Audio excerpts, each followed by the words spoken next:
Today, we are delighted to welcome Germain, one of our very first community leaders at La French Tech Australia. Germain, how are you? I'm fantastic, thank you. Nice to have you on board today. To better adapt in our fast-moving world, Germain is convinced that we must look into nature and its teaching to resolve the various challenges of the 21st century. He is passionate about social and environmental entrepreneurship and deeply believes the businesses of today can lead the change when it comes to greener cities. Germain is involved in the development of Urban Canopee in Australia, a French startup disrupting the urban landscape industry with a bold mission to accelerate the greening of our cities with innovative solutions to fight the effects of climate change and reconnect us with nature. Germain, the audience is all yours. Thanks Marion and Natalie for the introduction and the opportunity to present today. And welcome everyone. First of all, I'd like to thank every one of you for taking the time out of your day and being here with us.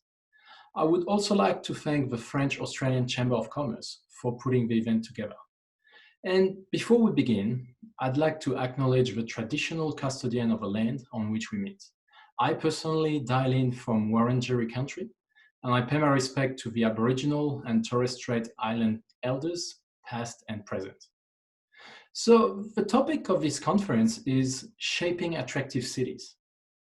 A good starting point might be to ask ourselves, what is an attractive city? What is an attractive city to you? Well, if you ask me, it is a nice place to live, to work and relax. A safe place with job opportunities, an enjoyable landscape, access to education, good transportation, and of course with nice people. So today, I'll try to demonstrate why we should look to nature to guide us towards shaping attractive, sustainable, and resilient cities. And I'll talk specifically about the concept of biomimicry and biophilia. I'm a very curious person, and for the last few years have been researching and learning about different topics regarding our common future and the big challenges we will be facing in the 21st century. Those challenges certainly apply to the city. So I've been studying topics from our economic models to our environmental impact and our energy use, but also topics like the rapid progress in technology, geopolitics, and human psychology. I believe it is important to have a holistic view of the current situation to better understand things like climate change, loss of biodiversity, or the impact of AI on our lives and social inequalities. My intuition has always told me that as human beings, the further away we go from nature, life's principle, the quicker and harder we will hit the wall. Through my research, I came across biomimicry and its principles. Biomimicry is a term coined by a lady called Janine Benyus in the 90s in the US, who has written a book about it. Janine tells us that biomimicry is the conscious emulation of nature's genius to create sustainable innovation. It's about copying nature's strategies, principles, designs, and processes. This philosophy deeply resonated with me, and I'll share with you today why I'm excited about its potential for the future of our cities. This is nothing new. Great thinkers throughout history have already realized the genius of nature and applied its principles. The principles of permaculture that a few of you must be familiar with very much falls under the biomimicry banner. To best describe biomimicry, I like the analogy presented by Idriss Abakan, a French scholar. He asked us to imagine we have all been living in a big room. So please imagine with me, we've all been living in one big room. And in that room, there was stuff all over the wall. And over time, we've realized that that stuff burns very well. So generation after generation, we have been using it to keep ourselves warm in winter. Some people have told us not to do it, but we didn't listen. We have become very proud of a level of comfort achieved with burning that stuff. But one day, we woke up and we realized we were standing in the middle of a library And that stuff all over the world that we've been burning were books. Books do indeed burn very well, but we know that's not what they're for. What is this library I'm talking about? Well, yeah, you got it. It is nature. And who are those people who told us not to burn those books? Aboriginal people, who have understood the value of nature's teachings for thousands of years. We know that the value of a book is in what's written in it and not in the paper itself. We must learn to apply the same understanding to the entire natural world. So what is nature, that library I'm talking about? Nature is 3.8 billion years of R&D, 3.8 billion years of trial, error, and optimization, 3.8 billion years of mistakes and corrections where failure is part of the process. Does that sound familiar? When we think about innovation, we think about the Silicon Valley. Think about how much has been created in the Silicon Valley, from the invention of a microprocessor to the invention of Airbnb. Well, this is just 50 years of innovation versus 3.8 billion years for nature. Nature is the single biggest laboratory on Earth. Any problem we face, nature has faced it before, found a solution, and optimized it over millennia. As a consequence, nature is the biggest knowledge deposit in the world. There is a popular saying that says we can learn from anyone we meet. Well, similarly, we can learn from every species in nature. Every species we see, both fauna and flora, knowing that 99.9% of species who have ever lived are now extinct, if they are still here, means that they have done something fantastically well in terms of adaptation and resilience. See where I'm going with this in regards to our cities. In this library, any book you pick up will have something useful written in it.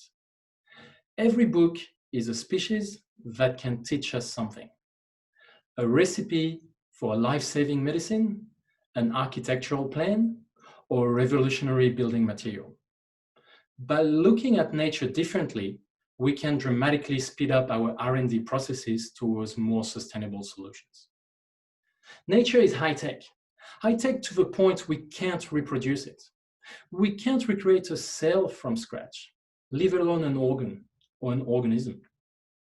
We are struggling to reproduce photosynthesis, one of the basic processes in life. There is so much unknown about the magic of life creation. We simply cannot keep on burning those books. We now know that knowledge is worth more than oil. Just look at the valuation of companies like Apple and Facebook versus companies like Shell and BP. Knowledge is the most precious and valuable commodity on Earth, not resources. The beauty of knowledge is that when you share it, you multiply it. Whereas when you share material goods, you divide them. Understanding that nature is by far the largest source of knowledge on Earth, biodiversity preservation becomes a highly strategic economic proposition, as every single species can give us the key to develop sustainable and profitable innovations.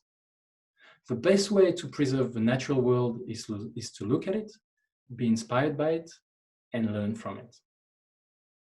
When using nature this way, we don't destroy it. Biomimicry allows us to create a new vision, a new dream, a new exciting potential future. Biomimicry could almost become an economic or political tool. As you can see, biomimicry philosophy is very profound and shows a path to redefine our relationship with the living world.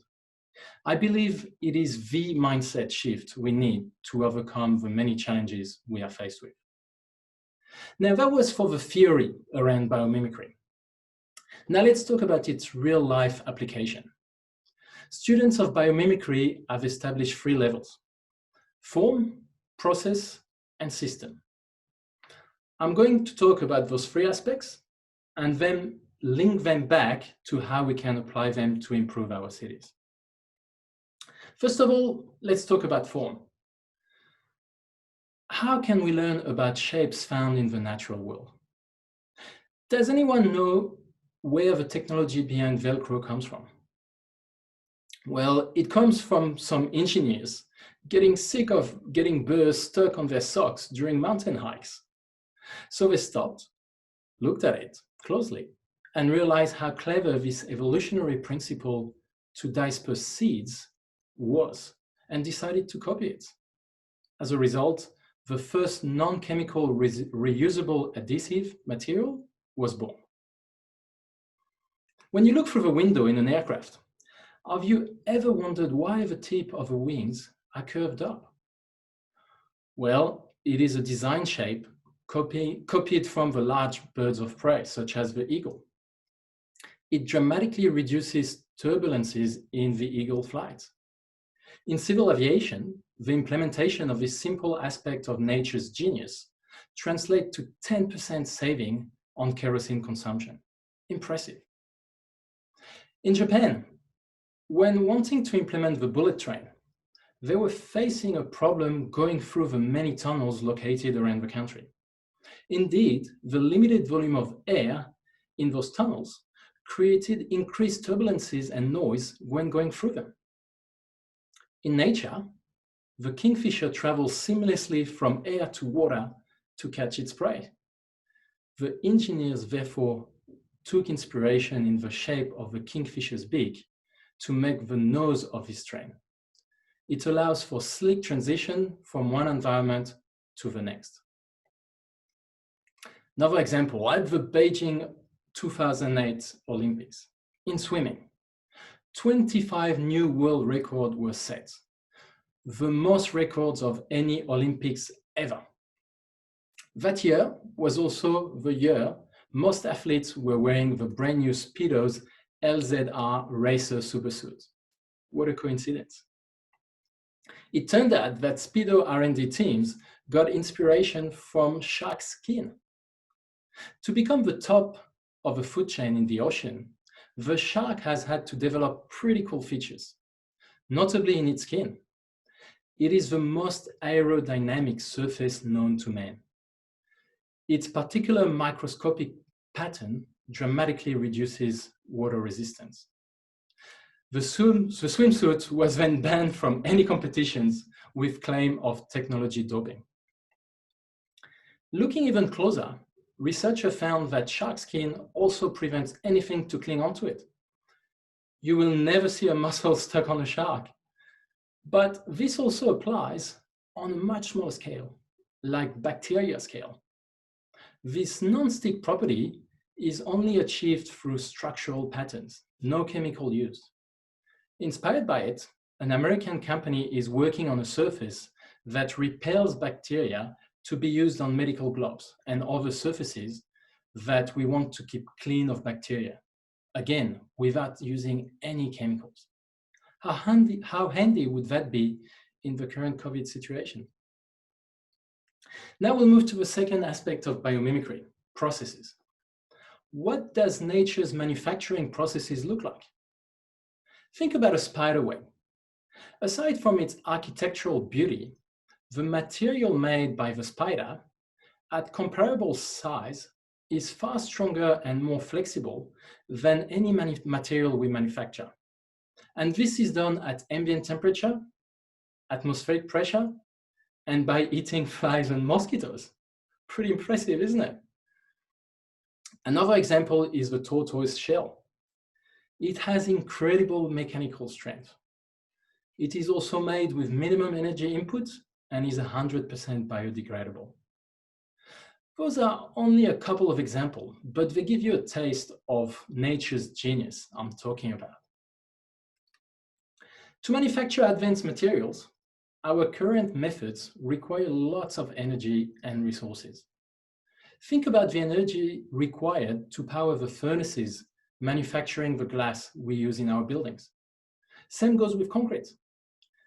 And high-tech materials are usually made of combining many different elements, making them virtually impossible to recycle. In nature, energy is the main currency. To survive, any organism needs to spend less energy in finding food than the energy the food provides it with. Much like a trading business operates. You buy cheaper, then you sell. A good example of this energy principle is our brain. Our brain is an energy-saving machine. This is to ensure survival, to ensure that when in a life or death situation, we have the necessary energy to react. This is why changing habits is so hard. Changing habits require energy to think and behave differently. And our brains makes it hard to use that energy for matters not involving survival. Energy use optimization is nature's key objective, but it cannot afford to do it by consuming more energy or resources the way we do it. It therefore does it through knowledge, as seen on those graphs. In other words, doing it smarter. This is the library I'm talking about. A good example of this are migratory birds. They can fly for hundreds or thousands of kilometers with minimum energy requirements, while a man-made drone will die within 1 hour of battery use. We're playing in different leagues. The other aspect is that nature only utilizes green chemistry, not using any harmful chemicals or elements. Therefore, anything nature produces is biodegradable. One creature's waste becomes another creature's treasure. Are you starting to see the power of this discipline? Now let's move to the third aspect, systems. We have all learned in school what an ecosystem is and how it operates. It's about understanding that what happens between different beings is as important as the beings themselves. Janine Benyus, the creator of Biomimicry, says that life's job is to create conditions conducive to life. Interesting statement. It is long-term thinking. How does my action of today impact my offspring's lives tomorrow? Since I cannot be there to physically look after my great-great-great-grandchildren, the best way to do it is to provide them with the best environment to live in, therefore preserving the ecosystem. Quite radical different way of thinking, isn't it? It can be a great ally to develop a more sustainable lifestyle. Circulation or transfer, movement, such an important concept. Circulation represents the lifeblood, quite literally, of any system. Economic systems, ecosystems, or living organism. In living organism, poor circulation of blood causes necrosis that can kill. In the biosphere, poor circulation of carbon, oxygen, water strangles life. Similarly, poor circulation of money, goods, resources, and services in our economies leads to economic necrosis. Earth, what a beautiful sight. For 3.8 billion years, planet Earth innovates, creates wealth, organizes, and manages resources and information. Does that sound familiar? Yep, but Earth does it without any incoming element into its system, other than solar energy. And it's been working for so long. That's what's called a sustainable organization. Now, how can we look at nature to build more resilient and sustainable cities, both in architecture and urbanism? Nature is the master in the conception, construction, and maintenance of housing. The famous hexagonal structure of a beehive being one of its most famous examples. Pure creative structural genius in terms of strength, weight, storage, isolation, and so forth. But we could look at other creatures. Look at this weaverbird. Fantastic abilities to create a beautiful and structurally sound nest. And it does it with plants waste found in its surrounding. How about the famous woodpecker? Can you imagine the shock absorption capabilities of its brains, absorbing huge amount of deceleration 1,000 times a day? Can you imagine if we were to try the same feat with our teeth? The bear then. Another ingenious housing. To go through hibernation, the bear needs stored energy. Did you know that the energy storage in a bear's fat is far denser than the best battery technology currently available in the market? Same story with a meerkat. They even invented the concept of chilling in the front yard. Let's talk about ants. For those who haven't done it, I strongly recommend the Bernard Werber book, Empire of the Ants. A scientific fiction portraying how similar human and ant society are. It's mind-boggling. Ants build entire cities on the ground. They have incredible society organization, distribution of labor, energy and food storage, education, and so forth. Ants have colonized and survived on all continents and have been around for millions of years, adapting to all environmental changes. There is so much we can learn from them. So what is the problem with our current city model? Well, I'll let you ponder on those figures. There is a huge disproportion between the number of people living in the city and the energy and resources they use. Said differently, city dwellers have a much greater environmental impact compared with their country counterparts. This is easily explainable since no energy or resources actually come from the city. So everything needs to come from somewhere else and be transported to the city. That in itself increases our carbon footprint. Cities operate on a predatory model of the natural world, extracting huge amounts of resources from elsewhere, sometimes really far away, to make our food, clothes, building materials, water, energy, and rejecting huge amounts of waste outside of it. This is contrary to the functioning of an ecosystem, where the ecosystem is self-sustainable, with only solar energy coming in. It manages itself within itself. Our cities are a good analogy to the way we currently treat nature, as a free source of resources and energy and a free giant rubbish bin. What do you think? Do you reckon we're on the right track? Well, let's go back to my biomimicry and see how its principle can be applied to the city. First of all, form. I'll give you a few examples of what has already been done. This is La Sagrada Familia, iconic Barcelona cathedral. If you've been there, you'll remember it. Antonio Gaudi, its famous architect, said he took inspiration from tree trunks and the forest canopy to build the cathedral ceiling. How stunning.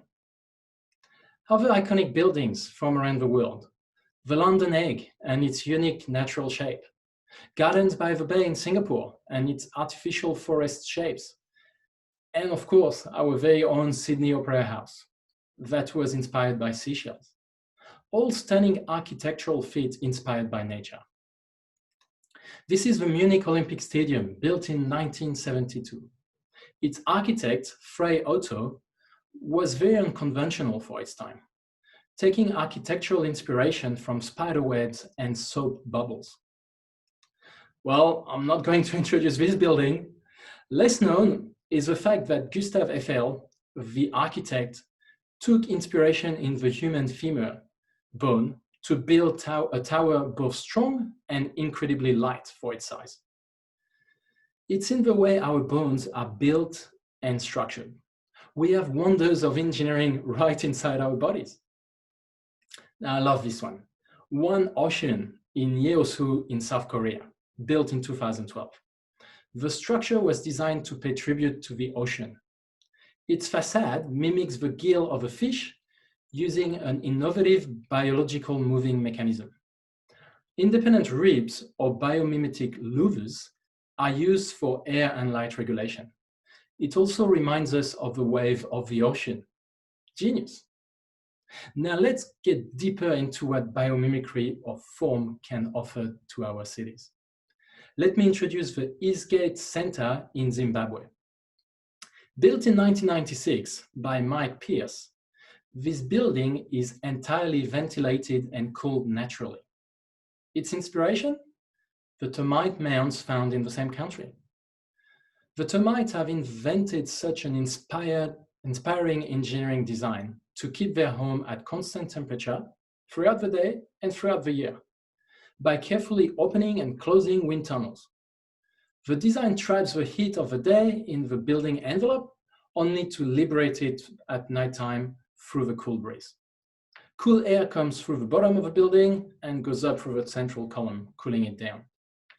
Thanks to this clever bio-inspired design, the building uses 90% less energy compared to traditionally cooled buildings. Now let me finish this series heading back home with the Council House 2 in Melbourne. Imagined by the same architect as the Eastgate Centre, Mr. Mike Pierce, it uses similar principles. As a result, the building, listen to this, uses 85% less electricity and gas, and only 30% of traditional water supply requirements. Australia certainly has some great showcase of what the city of tomorrow could look like. Go and check out the website, some great videos in there. Now let's move to the second aspect of biomimicry, processes, and namely building material manufacturing processes. We see CO2 as a dangerous gas, but in nature, carbon is a building block. This is what trees or corals are made of. How can we copy nature and use carbon as a building block? Well, as you can see, a Canadian company offers a brick made out of CO2. It captures CO2 and injects it into its bricks, trapping it forever. How about that to fight against climate change? Here is another example, CLT, or cross-laminated timber. This is high-tech timber. Did I say high-tech? Yes, I said high-tech timber. When engineered properly, timber has similar property to reinforced concrete, but a fraction of its environmental impact. We can build skyscrapers out of CLT. If the sourcing forests are managed properly, it is a truly renewable building material. CLT has already been used in Australia and certainly is the way of the future. Now, my favorite. I'm sure you have already seen fireflies and glowworms. Magical, isn't it? Well, that biological light process is called bioluminescence. It exists on land, but is mainly found in the depth of the ocean, where natural light is gone. Remember Nemo's adventures? Well, a French biotechnology company is working on replicating this process to light up our cities. Think glowworm on steroids. It sequences DNA of bioluminescent squid to incorporate it in bacteria living in our atmospheric condition. Think about it. Living, breathing light. No electricity required. Moving on to the third aspect, systems, and more particularly ecosystems, and how we could apply those principles to our cities. Nature provides us with so many services, from life support in CO2 capture or waste recycling into compost, supply, water recreation or food production, regulation in oxygen production and air purification, and cultural services. I'll let you look through those for yourself. But when we sit down and look at this list, we realize how generous and essential nature is in our everyday lives. In our societies governed by economic growth, the problem is that there is no monetary value put on these services, making them free from an economic standpoint. We must integrate and foster these services. As nature does, we must create conditions conducive to life for future generations. The city of the future must tend towards being more self-sustaining and regenerative. It must have its own lungs, its own digestive system, and waste management system. Take Copenhagen for an example. The council decided to clean all the city streams and the harbour. As a result, people can freely swim in it at their leisure. Imagine if we could do the same in the Sydney Harbour, Yarra River or Brisbane River. Something good for the environment is also good for the locals. Nature always works on win-win principles. Our very own human body could be great inspiration. Let's study our circulatory system and limbic system to learn how to optimize the distribution of goods, energy, and information throughout the city. A system where life thrives and every part has a role to play in the bigger picture. Look at how nature works carefully. It operates a time-proven system where there is as much supply as there is demand, no unemployment and no waste. Think about that. Isn't that genius? Now, after this utopic vision of a future city that gets me very excited, let's get back down to today's reality and some very tangible action. Some wonderful initiatives are being birthed. The Living Building Challenge is one of them. It looks at a building as a source of those economic ecosystem benefits discussed rather than a consumer of them. It is the strictest environmental building certification currently achievable. It is a philosophy that goes way beyond technology itself. Let's look at it a bit more detail. Each building needs to produce more energy and water than it uses. I repeat that. Each building needs to produce more energy and water than it uses. Imagine the forms, processes, and systems required to achieve that goal. The material used are strictly assessed and selected for their low environmental impact. And there's a genuine vision for the building to benefit its inhabitants and the local community in meaningful ways. Each building is assessed based on the local conditions it finds itself in. The design must be attuned to local requirements and constraints. As in nature, it is a local approach, not a one-size-fits-all. This is a huge step forward in the way we look at buildings and construction. To have a tool to work with, like the LBC, is a critical step towards mass implementation. This principle could be extended to a neighborhood or a full city. It is called regenerative design. And I'm very happy to say that Brickworks Burwood Retail Complex in Melbourne will be the 24th building in the world and the first retail building in the world to receive this certification. Go Aussies! I wanted to show you also this research that demonstrates nature's genius so well. A Japanese university placed oat flakes or food sources on a map portraying the location of Tokyo and its surrounding cities. Then they placed living slime mold, a type of fungi, at Tokyo CBD location and observed how the slime mold will grow.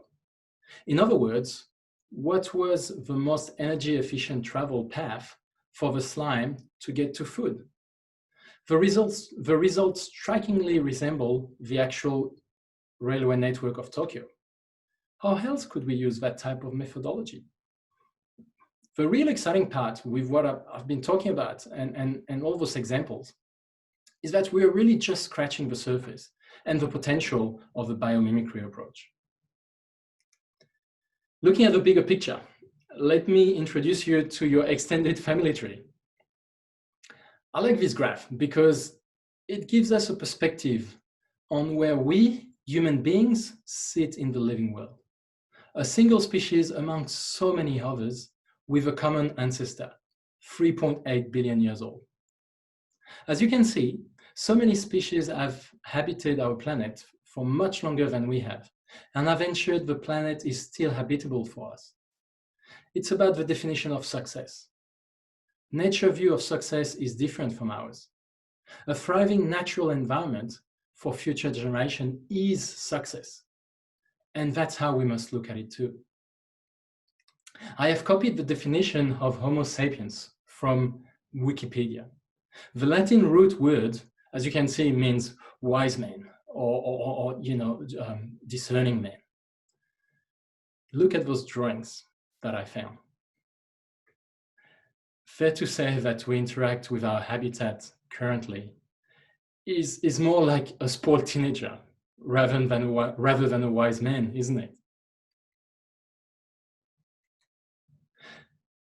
So for us, the shift in perception required is about not seeing ourselves as master of the natural world, but rather an integral part of a large and complex ecosystem, very much like an organ in our body. Deeply acknowledging that we are part of something much greater is so humbling. Like immature teenagers, our ego is too big to face this truth. We need to start looking at nature as a mentor rather than a provider of free lunches and a garbage bin. Parents of teenage kids will know what I'm talking about. So it is really a shift in the way we look at things, a shift in perception. Like Einstein famously said, we cannot solve problems with the same thinking used to create them. The solutions of the 20th century have become the problems of the 21st century. I believe one part of the solution comes from applying systems thinking, looking at problems from a holistic view rather than segmenting the approach to solve them. Biologists know and understand nature. They must collaborate with urbanists, architects, designers, infrastructure people, and builders. Let's break the silos in our societies and think in systems.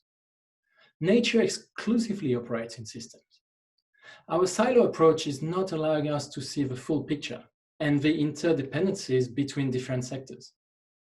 To create better urban policies, there must be better communication between people looking after mobility, infrastructure, and energy and water management, but also people in retail, hospitality, workspaces, and landscaping. Biomimicry is an opportunity to allow us to think in systems and break the segmented approach to our challenges. The education system obviously needs to evolve too, to have a more multidisciplinary approach to learning and make the study of natural systems more central. Engineers were the builders of the 20th century. Biologists must become the superstars of the 21st century. The analogy of the surfer is one that I love, and surely one that resonates with Australians. The surfer uses and respects the wave. He doesn't think he's better than it or try to dominate it. He forms a deep connection with the wave and works hand in hand with it to get to his desired outcome. This is the way forward with nature. This touches us to the core of our being, reconnecting us to our true selves, providing us with the meaning we lost in our industrial society. Now, here is the real opportunity. We now have all the scientific tools. We now have the right technology and a much better understanding of the natural world. We also have highly public figures like Sir David Attenborough raising awareness around these issues. And we have an entire generation ready to make a change and bring meaning into their work life. Let's do it. Now, I'd like to talk about another topic close to my heart. It's called biophilia. Again, this is nothing new. It is something that every one of you knows and understands with different degrees of consciousness. In the last few years, a growing body of scientific research shows that the further you take human beings away from nature, the more issues you create around their mental and physical health. I'll let you run your eyes through those snippets taken from the internet. And we know it, even through the expressions we use. Go and get a bowl of fresh air, or go for a walk outside, it will do you good. How do we explain that, this biophilia concept? Well, here is my theory. The evolution of our human civilization has gone far quicker than the biological evolution of our brains. We have lived with nature, being part of it, for the last 300,000 years. Most of it spent as hunter-gatherers. It is only very recently, in comparison, that we are living away from it in our modern cities. Our brain hasn't had time to catch up. Through the evolutionary process, our brain has been wired to constantly engage with nature through our 5 senses, making us deeply connected to it. Watching a sunset or a mountain landscape, listening to birds chirping, or the sound of the ocean, or the sound of a waterfall, the smell of flowers, or the smell of rain, the feeling of patting the dog, or the feeling of the sand between our toes when we walk on the beach. And finally, taste. The taste of all the wonderful ingredients nature provides us with. We certainly can't recreate that. As a result, our brain has an intrinsic need to engage with nature. It is an innate need at a biological level. This has very much been visible during the COVID crisis. The lack of exposure to the natural world was driving people crazy. Just going out in the park for some air or sun became so precious. And that brings us back to the ecosystem benefit that we talked about earlier, around mental and physical health. How good does it feel to go to the country, the hills or the beach on holidays, or even for a picnic in the local park? Nature is an integral part of social cohesion. Not to mention cultural values. Remember James Cameron's fantastic movie Avatar and The Tree of Souls. What a great movie, delivering such a profound message around our relationship with the living world. I'm also thinking about the importance of trees in all native people beliefs, including the Aboriginal. As for the city, this is our heritage. Traditionally, the city's mandate was to protect its inhabitants from the external world. We have erected walls to fend off mosquitoes, predators, thieves, or the unknown in general, essentially keeping nature out. Traditionally, nature has been used as an ornamental feature in our cities, without really thinking beyond. Now we realize the need to let nature back in.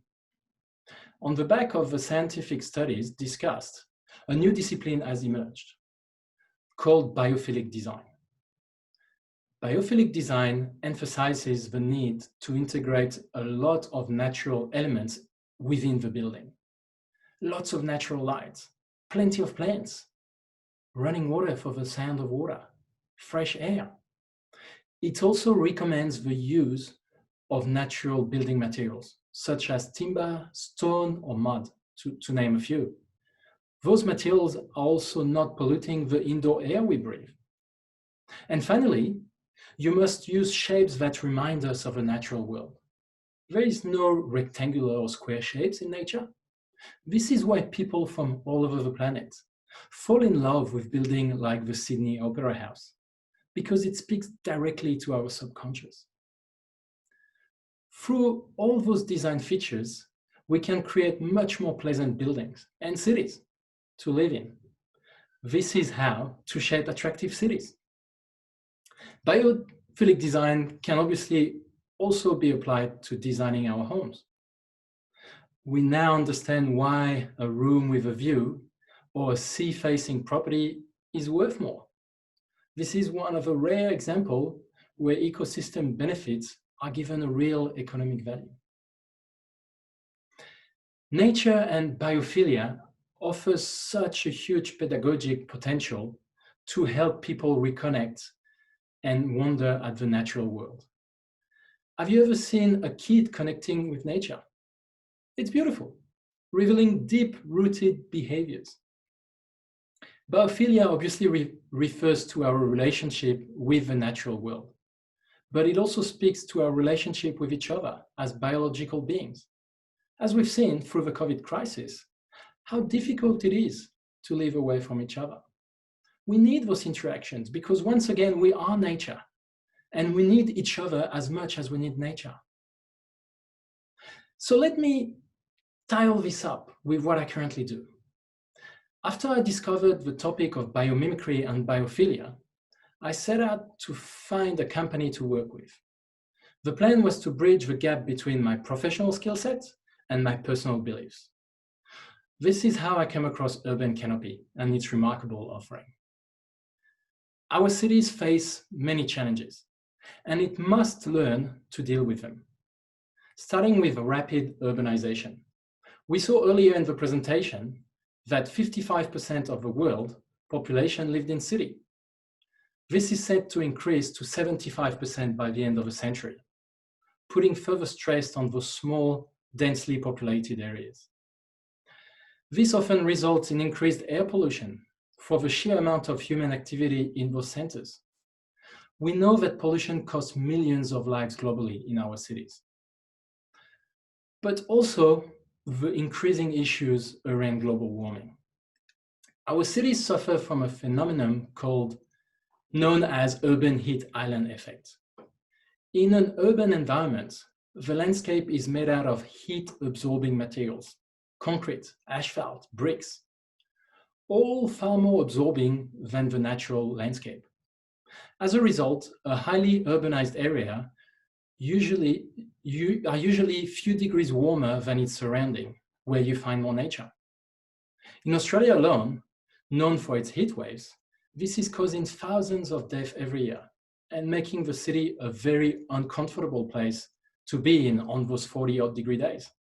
Not the definition of an attractive city.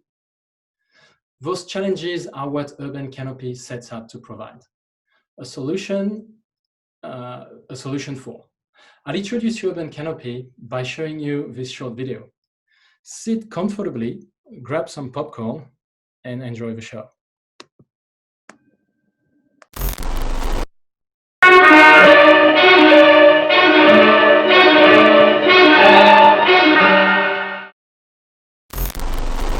The urban canopers, alien beings from another planet.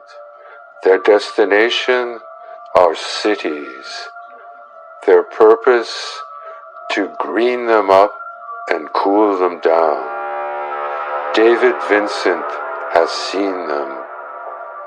The tale begins one sultry night in a very dense city while he was looking for an island of freshness that he never found.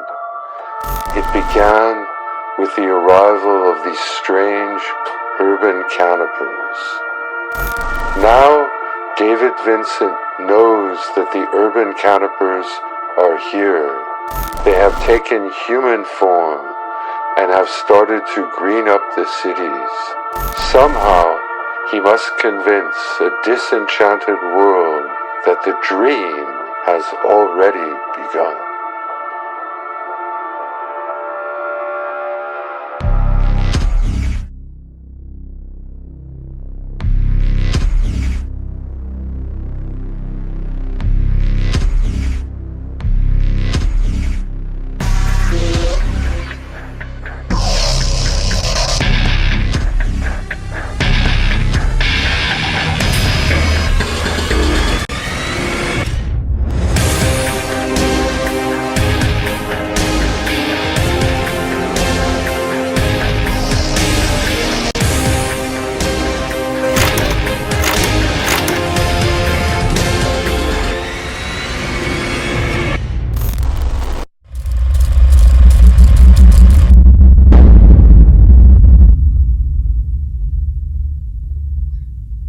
Very Hollywood, isn't it? Yeah, we had a lot of fun. Increasing green areas in our cities has indeed been proven to be the most efficient and the most sustainable way to combat urban heat island effect. And this is on top of all the biophilia benefit we saw before. So who are we and where do we come from? And no, it isn't from another planet. Urban Canopee started with a group of researchers at the prestigious civil engineering school, École des Ponts in Paris. This school was created by Napoleon to gather engineering skills around the building of roads and bridges to support the expansion of the empire. At the time, those were the guys who invented cement. Well, that group of researchers has been working for the past 10 years on an alternative lightweight building material called grid shell. Here you can see a temporary cathedral built while the main one was being renovated. It is quick to deploy, strong, easy to relocate, and lightweight. 4.5 years ago, one researcher thought, How great would it be if we could use those structures as support for climbing plants to green up the city?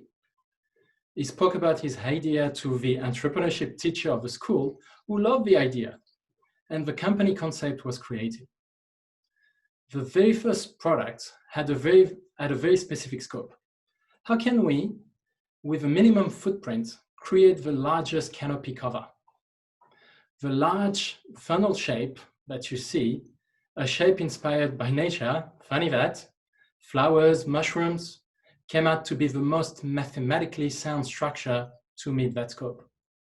A few months later, Urban Canopee was born. Since then, over 15 canopy have been installed all over France, in cities like Toulouse, Marseille, and Paris. The oldest installations so far are about a year old. We expect full canopy cover within 2 to 3 years. Today, most people are aware that having more vegetation in our cities makes a lot of sense, for all the obvious reasons already discussed. However, the current technologies, trees or parks, are very hard to implement. As we've seen earlier, integration of nature wasn't part of a design brief when designing our cities. In many spaces, the ground is already covered up and cannot be dug up. Trees are fantastic, but they just cannot work in many urban areas. Their root system can damage underground services, water, electricity, gas. Their unpredictable growth can lead to issues with surrounding overhead structures. Parks are even harder to implement because of the space required and financial interests surrounding real estate. So our solution allows to work with those existing constraints and provide an easy and scalable way to accelerate the greening of our cities. The canopy is modular, self-standing, relocatable, and lightweight. It is also autonomous in water and energy, not requiring expensive connection to water mains or electricity. A built-in smart irrigation system provides ideal growing conditions for the plants while managing water, a precious resource requiring careful management. Our canopies provide the benefits of trees where trees cannot be planted. Our large canopies are 5 meters high and provide 50 square meters of shade area. They're mainly going to be installed in public areas within councils and other large private areas. But we also have our mini canopy, which is only 3 meters high, which is already pretty tall. It provides 20 square meters of shade area, which suits private area very well. Those can be used on cafe or restaurant terraces, as you see on the picture, but also could be used next to your pool at home, in shopping centers, hospitals, schools, hotels, and balconies around the place. Everywhere where having trees would make sense, but cannot be done.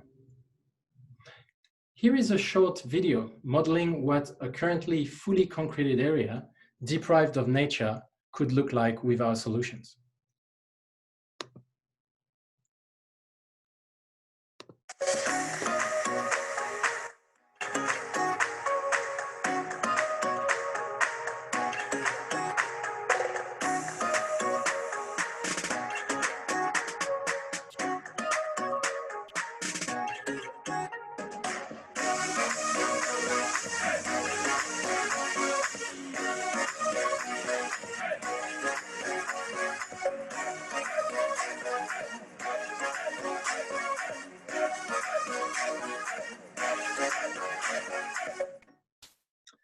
Again, it is about fighting heat in our cities while creating spaces to relax and reconnect with nature, to reap all the benefits provided by Biophilia. Canopee is our very first product, but certainly not the last. We have very large ambitions with our solutions. We hope to cover as much of a city as possible with plants, to cool it down. In achieving this target, roof and facades are critical elements.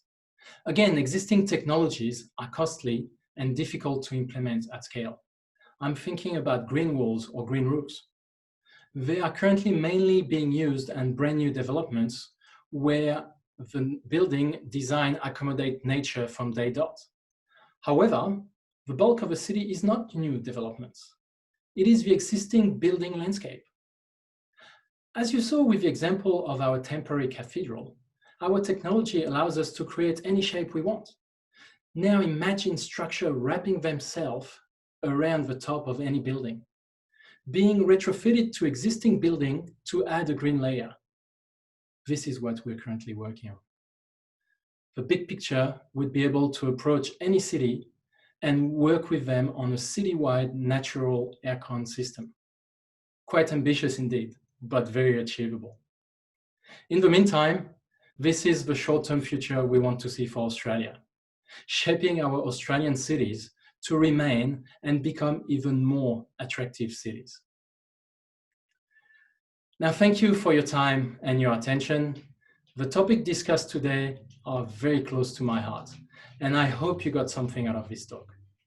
I also deeply believe in business as a force for good to meaningfully impact the world.